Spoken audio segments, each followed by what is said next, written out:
আসসালামু আলাইকুম। আজকের 5 নম্বর ক্লাসে অ্যাডোব ইলাস্ট্রেটরের আমরা লাইন টুলের কাজ দেখব। এর জন্য অ্যাডোব ইলাস্ট্রেটরটা ওপেন করে নিয়েছি। এরপরে ফাইলে যাব, নিউতে ক্লিক করব। নিউতে ক্লিক করে আমরা নতুন পেজটি ওপেন করে নিলাম। ওপেন করার পরে এখানে যে লাইন টুল আছে, এই লাইন সেগমেন্ট টুল দিয়ে আমরা বিভিন্ন ধরনের লাইন তৈরি করতে পারি। যেমন এটা ফিল্ড কালারটা আমি অফ করে দিলাম, লাইনের একটা কালার নিয়ে নিলাম রেড কালার। এবার এখান থেকে লাইনটা আমার কতটুকু মোটা হবে, যেমন আমি এখানে লাইনটা করে দিলাম, আঁকানোর পরে এখানে চেপে ধরে লাইনটা টেনে নিলাম। এরপরে এই লাইনটা কতটুকু মোটা হবে সেটা আমরা এই যে স্টক আছে, এই স্টক থেকে করে নিতে পারি। এটা হচ্ছে লাইনটা কতটুকু মোটা হবে সেটা করতে পারবো এটার মাধ্যমে। এরপরে লাইনটা এখান থেকে কেমন স্টাইলের হবে সেটা কিন্তু আমরা এই এর মাধ্যমে করে নিতে পারো। দেখেন এখানে লাইনের স্টাইলটা কিন্তু চেঞ্জ হয়ে গেছে। আবার আমি এখান থেকে নরমাল একটা লাইন নিয়ে নেই, লাইনটা শিফট চেপে ধরে নিলে লাইনটা সোজা হবে। এবার দেখেন এইটার যে স্টাইলটা ছিল, এটা থেকে আমরা আরেকটু এটারও আগেরটার স্যাম্পল রেখে দেই। পরেরটা কি আমরা একটু মোটা করেছিলাম, আর এইটার স্টাইলটা চেঞ্জ করে ফেলছি। আবার এইটাকেই আরেকটা কপি নিলাম, অল্টার ধরে মাউসের লেফট বাটন চেপে ধরে টান দিলে এটা কপি হবে। এরপরে শিফট ধরলে লাইন সোজা থাকবে। এরপরে মাউস ছেড়ে দিব, তারপরে অল্টার এবং শিফট ছেড়ে দিয়ে এবার এখান থেকে আরো বিভিন্ন স্টাইল আছে লাইনের। আমরা যেই স্টাইলে ক্লিক করব আমার লাইনটা ঠিক ওই রকম হয়ে যাবে। এখানেও কিছু স্টাইল আছে, দেখেন এই লাইনটা নেওয়ার ফলে এই সাইডটা কিন্তু মাথাটা কর্নারটা রাউন্ড হয়ে গেল। আমরা যদি এটা নেই, এটা সিলেক্ট করে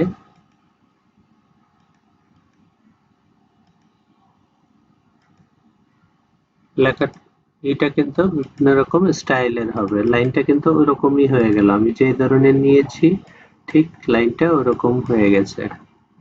আবার এখান থেকে আমি এটা নিলাম, এরকম স্টাইলে চলে আসলো। এরপরে যে টুলটা আছে সেটা হচ্ছে আর্ক টুল। এই আর্ক মানে হচ্ছে বাঁকা লাইন। আমরা যদি কোনো বাঁকা লাইন তৈরি করতে চাই, এই যে এখানে ক্লিক করে শিফট ধরে যদি নেই, এটা লাইনটা সোজা হবে। এরপরে এখান থেকে আমরা স্টক বাড়িয়ে কমিয়ে এটাকে ছোট বড় করে নিতে পারবো। এটা হচ্ছে আর্ক টুল। এরপরে এটা যে কোনো দিক থেকে আঁকাতে পারবো। এটা বাম থেকেও যদি আমি ডাইনের দিকে নিতে চাই, এই শিফট ধরে নিচ্ছি যেন সোজা হয়। এরপরে এটাকে নির্দিষ্ট জায়গায় বসিয়ে দিচ্ছি। এটা হচ্ছে আর্ক টুলের কাজ। এরপরে যে টুলটা আছে এটা হচ্ছে স্পাইরাল টুল। এই স্পাইরাল টুলের মাধ্যমে আমরা এটাকে নিয়ে এই যে ক্লিক করে মাউসের লেফট বাটন টান দিলে কিন্তু এটা ছোট বড় হবে। এটা হচ্ছে স্পাইরাল টুলের কাজ।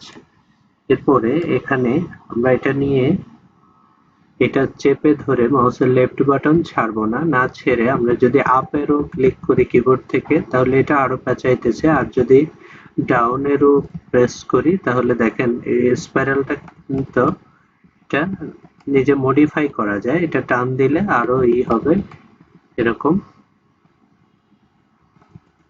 আপ ডাউন করে আমরা নিচের মতো করে এটাকে মডিফাই করে নিতে পারি।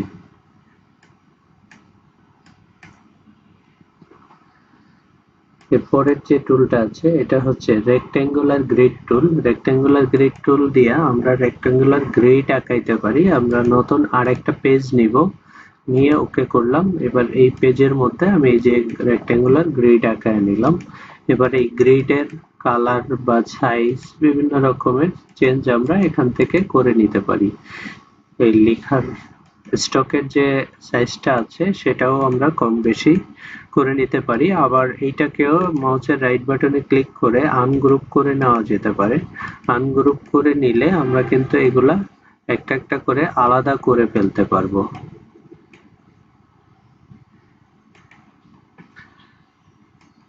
এরপর যে টুলটা আছে এটা হচ্ছে পোলার গ্রিড টুল।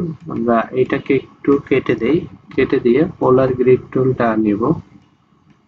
পোলার গ্রিড টুলটা নিলাম, নিয়ে এটা এরকম আঁকা পাকা করে আঁকাতে পারি। এটাকে স্টকটা অনেক বেশি আছে, এটা কমিয়ে দিই। এটা হচ্ছে পোলার গ্রিড টুল। এবার এখান থেকে আমরা যদি এটার মধ্যে শিফট ধরে নিই তাহলে এটা একদম রাউন্ড হবে পোলার গ্রিডটা।